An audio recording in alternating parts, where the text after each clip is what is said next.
On est toujours au Game Over Festival de Bourg-Saint-Maurice. Je suis avec Laurent qui nous présente les aventuriers intérimaires. Merci Laurent. Merci à toi. Alors est-ce que tu peux nous parler rapidement ou même plus en détail de ce projet ou de ce concept des aventuriers intérimaires? Oui, c'est un projet transmédia dans un univers partagé. Alors l'univers, je vous le peins en 2-3 phrases. Imaginez un monde comme le nôtre, dans lequel le président Macron dirigerait des Français qui sont encore équipés de Minitel. Les créatures surnaturelles coexistent avec les nouvelles technologies. Donc si vous avez un petit problème, par exemple, votre tondeuse à gazon est hantée, vous allez sur le Minitel. C'est un problème classique, ça. Classique, ça arrive à tout le monde. Et, ou un golem de papier toilette, je veux dire, ça arrive à tout le monde. C'est embêtant. Ça arrive. Vous passez une petite annonce sur 3615 Chevalier et on va vous envoyer un aventurier ou une aventurière intérimaire.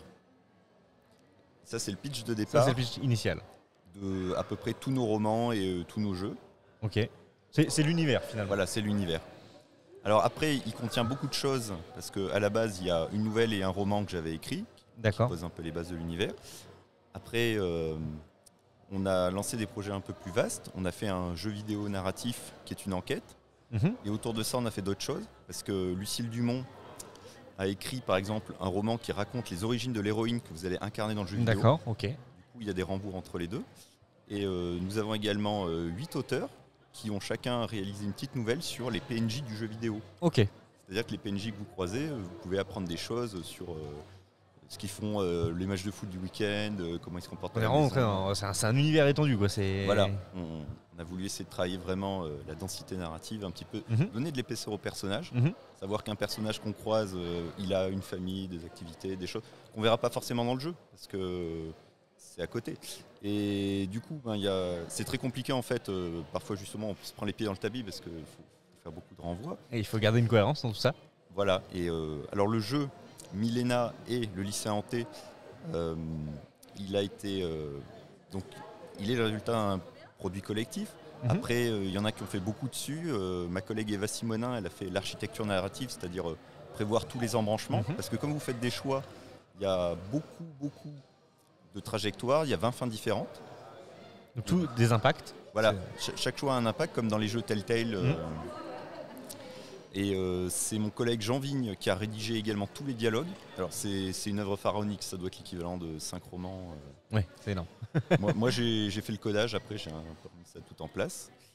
Voilà, c'est ce qu'on présente principalement sur notre stand.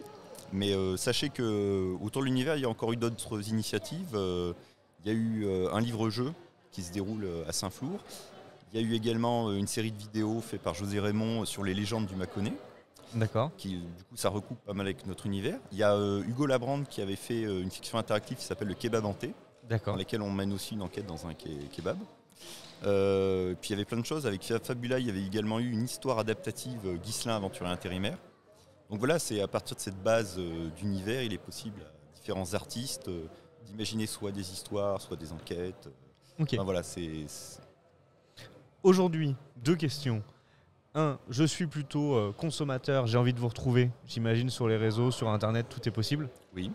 Donc le jeu, comment on peut d'ailleurs jouer au jeu aujourd'hui?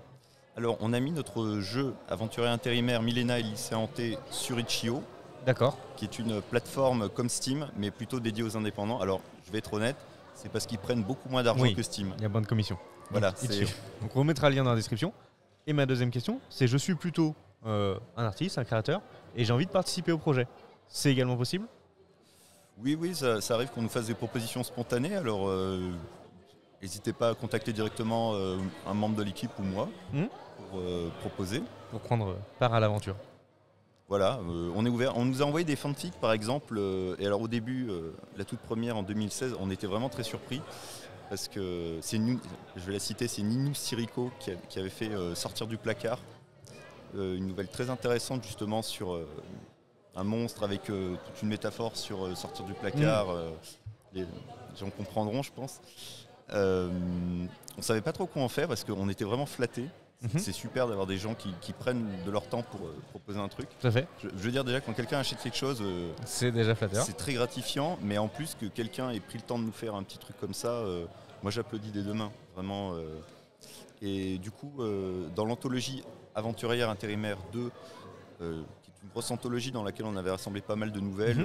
On a aussi ajouté du coup quelques fanfics qui avaient été faits par différentes personnes parce que vraiment on apprécie la qualité, le sérieux des gens qui prennent le temps d'étudier un peu l'univers, de se coller.